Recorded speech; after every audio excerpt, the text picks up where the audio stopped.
Before playing Alabama, Florida State's got to start fixing the penalties and mental errors happening in practice.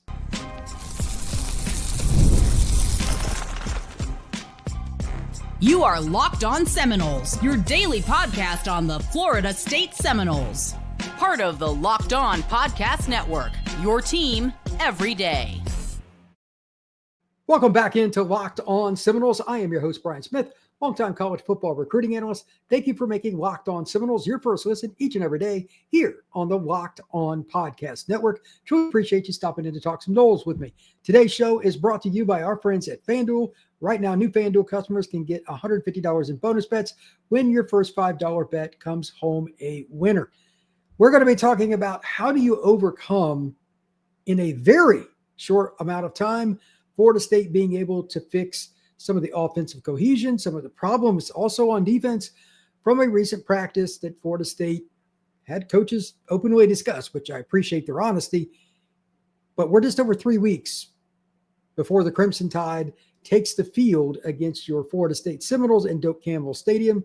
Can it be done? How can it be done? What are the keys? All of that will be the first part of the show. And on the back half, we're going to be talking about some of the key components of the bread and butter plays, situational football, the players they need to get the ball to, or how they can take it away from the opposing team, breaking down how this team functionally will work best. And remember, we're going to be talking a little bit of scheme on both sides of the ball with Gus Malzahn now being the new offensive coordinator, and of course, Tony White being the new defensive coordinator.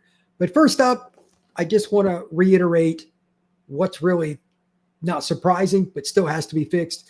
And that's both Mike Norvell and defensive coordinator Tony White and offensive coordinator Gus Malzahn, all alluding to in their own way, they're very different personalities, that there were some concerns from the first practice in Jacksonville.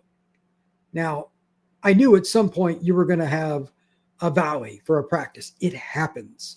So I'm not overwhelmed by this, but I am curious as to why, out of the blue, Norvell, who's pretty guarded here recently, all of a sudden throws it out there. Hey, we're not PBU, we're DBU. It's got to be an interception. It can't just be a pass break. Like, he got really specific. Maybe it's a motivating effort by him, which I have no problem with. You're always trying to coach up your players through psychology. College kids especially, that's a great motivator. But I'm also curious why Tony White talked about the penalties so much, this and that. Is this their new approach? Is it something they're trying? Because they both really went at it with that part when they had their press conferences after the practices, which, for the record, are not open to the media. And it's interesting.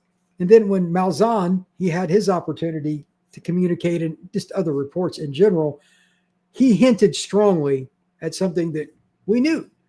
With not one, but both of your offensive tackles out for a good bit of spring, and just other players out of the lineup at different parts of spring, Squirrel White, Ortiz Robinson, et cetera, the continuity isn't always there on offense. Now, a few days ago, they had a great practice.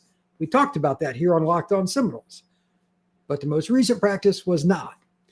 So the overwhelming question, how do you fix inconsistencies when it's really just a plethora of reps that you need, and you don't have the time to get those? I mean, to be honest, they need probably 2 fall camps because a lot of these guys didn't get spring ball. That's not realistic. How do you make it work? I offer 2 solutions. Number one, fair or not, some of these players are going to have to work on their own, completely separate from the coaches, and go figure some of this out, whether it's Tommy going to work on the receivers or offensive linemen getting used to each other with cadences and checks. You cannot afford, especially with Bama in game 1, to have even one additional penalty that's due to a mental error. 5 yards doesn't sound like much, but 3rd and 6 against Bama is bad enough. 3rd and 11 because you've got an offensive tackle or another player that false starts because he's trying to get a quick set, and he's leaning, I'm trying to hold, and he doesn't. That 5 yards, it can be the difference between a field goal attempt and going for it on 3rd and 6 with a normal situation and having a chance to pick it up with a pass, or more likely Tommy going out on the edge and beating somebody one-on-one, or maybe a screen and beating somebody, like a simple play. I'd much rather have Tommy making that kind of play than I would 3rd and 11 thrown from the pocket against Bama's secondary in their pass rush. little tiny details will dictate whether or not Florida State has a chance to beat Bama and several other teams this year. As I've noted before here on Locked On Seminoles, except for Landon Thomas, who I expect to be the true quote-unquote inline tight end, the traditional tight end, Pittman may start to, that the lineup will change week to week based on the first play more than it is the lineup. It's situational football across the board in college football now. But he's the only recruit, literally, out of the high school ranks that Florida State will have in the starting lineup this year, assuming he's healthy. And he's been banged up some too, unfortunately. So you don't have any continuity that you would really like to have. I mean, they know each other. They've worked out a little bit in summer, but they need literally 2 fall camps to make up for a bunch of time for a lot of these guys in the spring.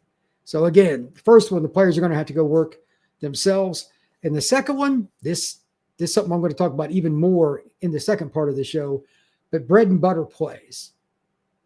Whether it's a passing situation or a running situation, they need 4 or 5 plays that are running and passing they can go with. And on defense, whatever call it is that they're most comfortable with in first down and 10 situations run, and the same with pass defense, they just need to be elite at it. They got a lot of guys on defense that are transfers are going to play a lot too. It's not as much as the offense, but still, it's quite a few. Florida State is going to have to rely on more base, and I'm pretty sure based on the information that, again, the coaches were very forthcoming, and I love that. That has not been the norm lately around Florida State, but they were very forthcoming, saying, hey, we had a lot of errors, we had dropped passes, we had missed opportunities, penalties that kept drives alive, et cetera, et cetera. Heard that enough here lately that it's a little concerning because it's mixed in with a whole bunch of really big plays. So they've got the potential, but now you got to be consistent. You can't play up and down against Power 4 competition. Forget Bama for a second.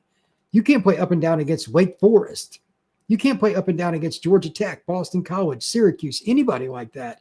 You can lose. Florida State is no different than anybody else when you do that.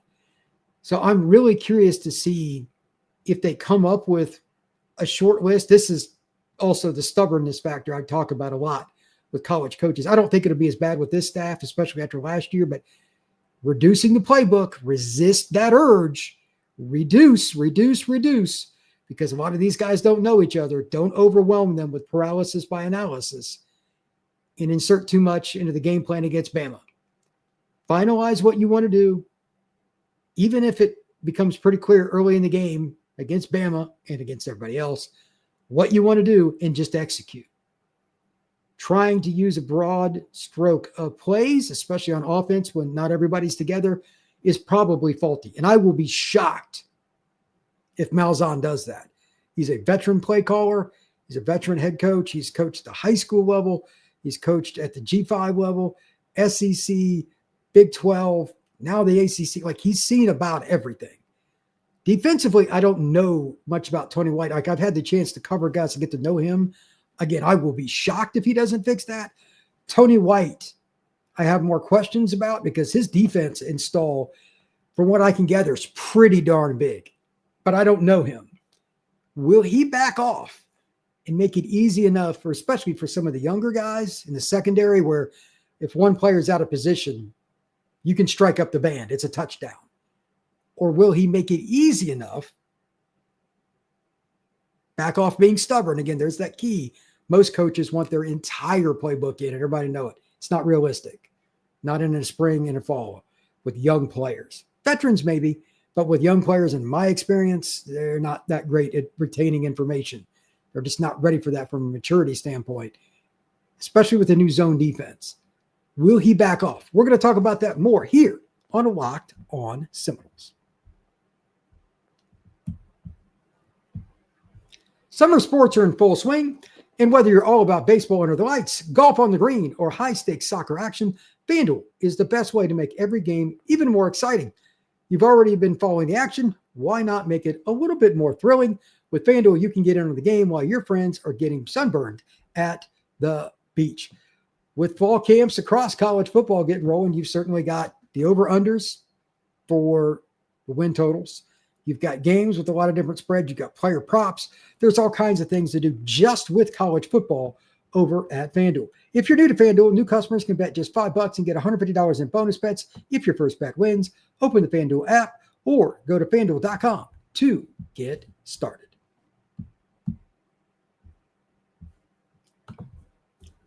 Thank you once again for making Locked On Seminoles your first watch or listen each and every day. If you're on Apple, please download and set it up for automatic downloads each time. It really helps us, and we appreciate it.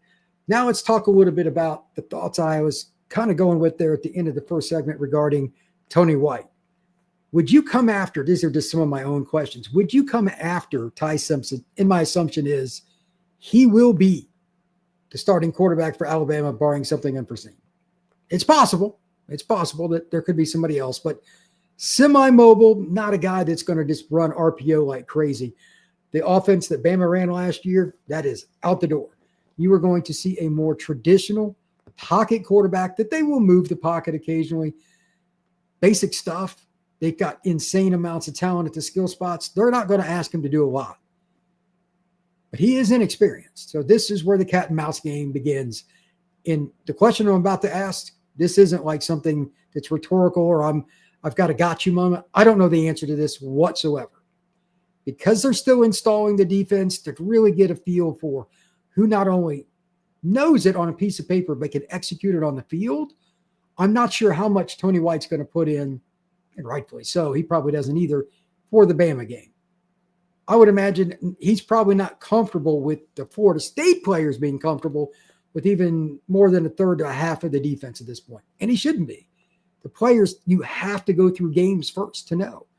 Unfortunately, Bama is the first game. That's not exactly a good time to test flipping your defense from man to zone. But that's the schedule. You got to play it as it comes. It is what it is, as the saying goes. So how much is he going to risk putting in some complex stuff in an effort to get turnovers? Let me allow a basic scenario that is brought up in games quite a bit by commentators. And for those of you that played, this will be familiar anyway, but I'll give you a basic idea. They show cover 3. Everybody and their brother runs cover 3. It was one of Saban's favorite defenses for another reason, though. Cover 3 can quickly turn into a lot of other things, including what he liked to call rat in the hole. The guy in the middle of the field comes down as a robber, somebody that maybe he takes a step or so back at the snap of the ball, but then charges. You're trying to bait the quarterback into thinking that the middle of the field is open just past the linebackers, tight end, seam route, whatever. And then you try to come down and pick it off if the ball is indeed thrown. How well do you do that? It shouldn't be that difficult. Everybody runs it. But there are a lot of other versions of it, with the linebacker dropping deeper, with cover 3 becoming cover 2, with cover 3 becoming cover 1, blitzing, firing the hole. There's all kinds of stuff from that safety in the middle of the field coming down, or not. How much of that is it really going to be for Florida State in game 1? Or are they just going to use 2 or 3 basic things and keep everything in front of them with umbrella coverage? Again, cover 3 would be one of them. I wouldn't blame them.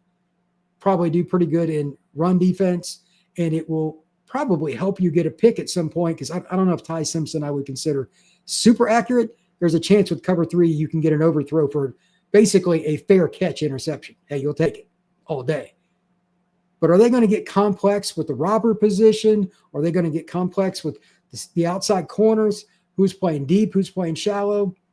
That kind of stuff is fun to think about, but it does come at high risk, again, because if any one of those players, any of them, get confused on their territory, somebody's wide open. Now, maybe Simpson doesn't see that player, or maybe he doesn't have time to get the ball down the field to Jeremy Bernard, Ryan Williams, or anybody else. They got a plethora of good athletes to get the football to, but those kind of athletes are probably going to score if they've got a little separation. They got speed. Florida State has some really big questions on the defensive side of the ball, and it's fun to talk about, but there's also this part. It's one thing to talk about all the switching coverages. The one thing I have no idea what he will do is what is going to happen with the stunts and blitzes up front. And I bring that question up for the following reason. As I've said before here on Locked On Seminoles, Nebraska had a lot of success under Coach White. But I don't believe they had the same level of athletes at the D-line, linebacker, corner/safety levels in Lincoln. You've got more options. Way more options, probably. And there was no Daryl Jackson in Lincoln. Are you going to get creative? Or you could do the opposite and be very basic. Our 4 guys, and you'll rotate, but our main 4 pass rushers, we're dropping 7. If you're going to score on us, you're going to go 6, 4, 3, 6, 5. You're going to make them go 12 plus plays to punch it. That's hard at the college level in general, late in the season after you've gained cohesiveness. New quarterback for Bama. They bring in a new offensive coordinator, although he's one that's worked with Kalen DeBoer a long time. But that's not somebody Ty Simpson knows. That's going to be interesting. Florida State may be able to get enough pressure with 4 the majority of the time. They're never going to go a whole game without blitzing. But if they can rush 4 and they truly believe in it, whether it's through stunts, straight up just pass rush, whatever, and get home, maybe that's the plan.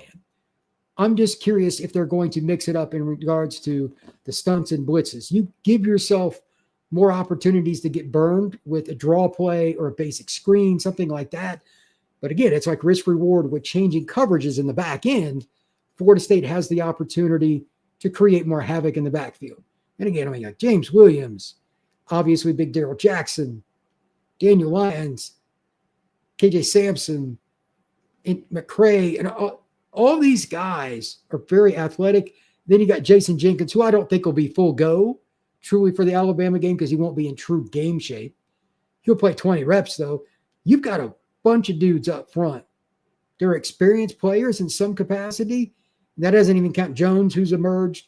Doesn't account for some of the younger players that have emerged. You got a true freshman at nose guard, probably going to play at least 20 reps. It's a really unique defensive front for Florida State, and I'm here for it. I'm excited for it. Out of all the things in the game, I'm sure most Nole fans are curious about the play calling and Tommy Castellanos. I know Tommy, great guy, wishing him the best, but I'm actually more interested in the defensive front because at some point, if Florida State has a true chance to win this game, it's going to come down to the following scenario.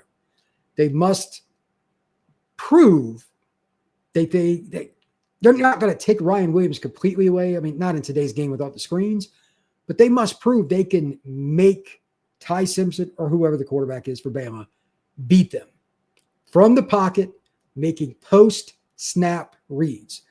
Running the ball or passing the ball on 3rd and shorts, Ty Simpson or anybody can do. So to get into those situations, 3rd and 5, 3rd and 6, 3rd and 7, and worse, that's when he's most likely to turn it over. And even guys like Ryan Williams have a more difficult time. You've got to put him in obvious passing situations, especially early. Get Doak rocking. They've got to win the first quarter.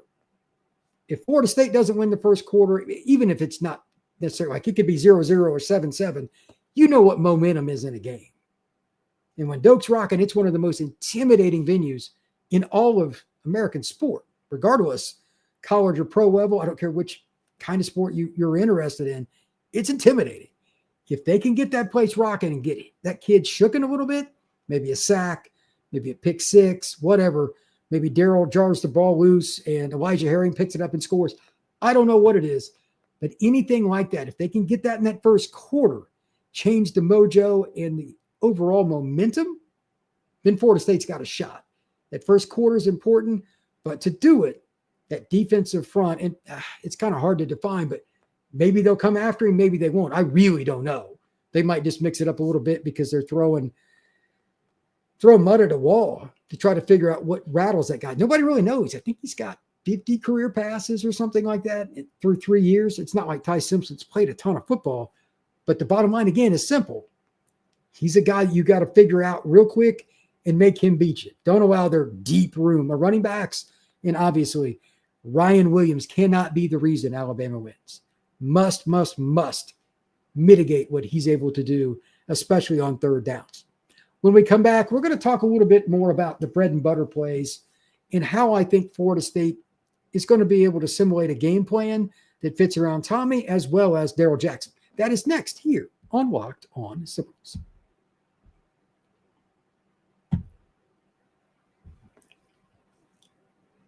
Fine-tuning a game plan sounds easy.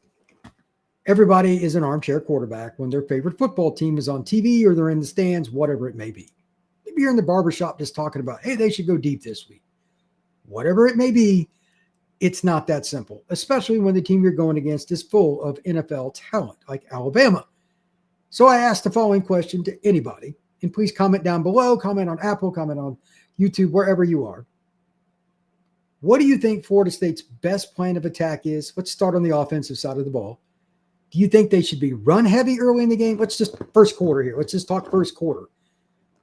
What is the best approach to get a lead by the end of the first quarter? That is your objective. Again, absolutely imperative you get Doak Campbell rocking and the fans believing. If you leave that first quarter with a whole bunch of doubt, that place will get real quiet. It's like anybody else. You want to see your home team do well. And my goodness, Doak is famous for that.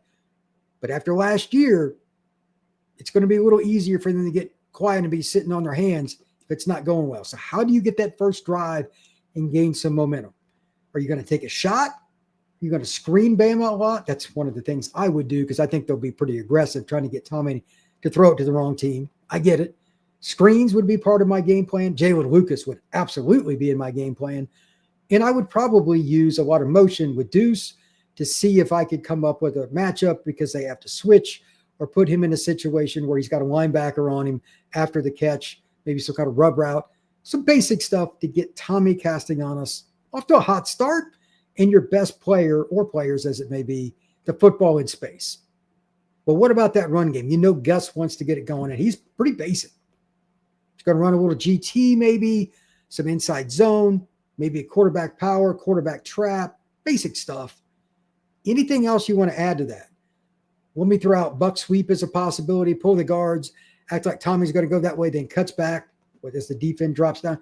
There's going to be some kind of misdirection screen, buck sweep for Tommy, or throwback, maybe even a halfback pass and throw it back to – they're going to do something in the game. I have no idea when.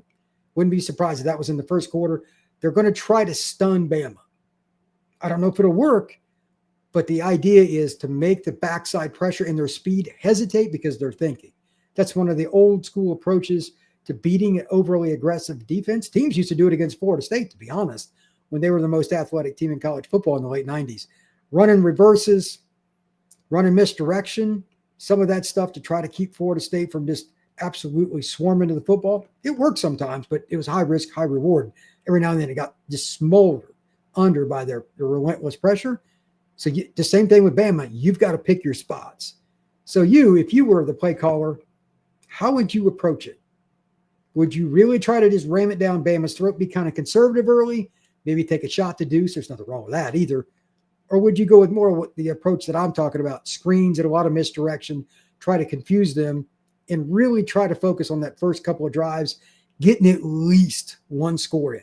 I think Florida State's got to get a touchdown in their first couple of drives to gain some momentum and get that crowd going. That's just my opinion. And you'll run the ball too, don't get me wrong. But I really think you're going to have to mix it up because you're not going to just run it up the middle against Bama. I know Gus would love to do that, but they've got too many good defensive players, and they got Lawson in the middle of that defense. He's a future NFL linebacker. That will be, I don't want to say impossible, but it'll be tough sledding to do consistently. You're going to have to keep them off guard, and I think it'll be difficult. Now on defense, early on in the game, I highly doubt they're going to do a whole lot of blitzing against Ty. They're not going to want to put Ryan Williams out there on an island against anybody. And I know I've had a lot of people in the Locked On Seminoles YouTube page saying, like, Ryan Williams is good, but we can handle. I'm telling you, one-on-one with Ryan Williams with any college football corner is high risk. I don't care if it's one of Florida State's. I don't care if it's Leonard Moore from Notre Dame. I don't care if it's Malik Muhammad from Texas. Those might be the two best corners in college football. One-on-one with Ryan Williams is high risk. He is 10-300 meters. If you make an error, that's strike up the band. How do you approach that first quarter if you're the defense coordinator, Tony White? I would mix up coverages, but I would be a little more conservative, and I'd really try to find out if Bama's offensive line is that cohesive. They may be. I don't know. But if you can get away with, in any way, shape, or form, rushing 4 and at least making Ty Simpson look down, move, and shift, to heck with it. Drop 7 into coverage, whether you're in man or zone or a combination, make them go the field. That's what I would do, because I don't want them to have any, especially early in the game, plays over the top. And it doesn't just have to be Ryan either. They've got other guys. Bernard's a really talented player. They've got some other running backs. Maybe a screen could go the distance. Whatever it is, play your keys, keep everything in front of you, make them beat you with consistency and show that they've got congruency. Again, just like Florida State, they don't have a ton of time with a new quarterback to get rolling either. I don't care who your receivers are. It's hard in game one to be consistent by having 10, 12, 14 play drives. You need strike plays. DeBoer and his group on that side, they know it too. You may get a freebie. And if you can get an early score and then turn them over, can you imagine how loud Doak Campbell would get? Make them earn it. I'm not saying just play conservative cover 3, cover 4 on every single snap, but I would be very judicious about blitzing and playing any man coverage where if they go max protection, one of their really good receivers could beat you deep. Florida State's got a lot of talent too in the secondary, but that's the easiest way to overcome Ty Simpson having to play the field and be consistent play to play is a deep shot. I want to eliminate that and make Ty Simpson think. Eventually, I'm betting he's going to make a colossal error. I know he's a redshirt junior, but he just hasn't played that much football. You got to find a way to take advantage of that.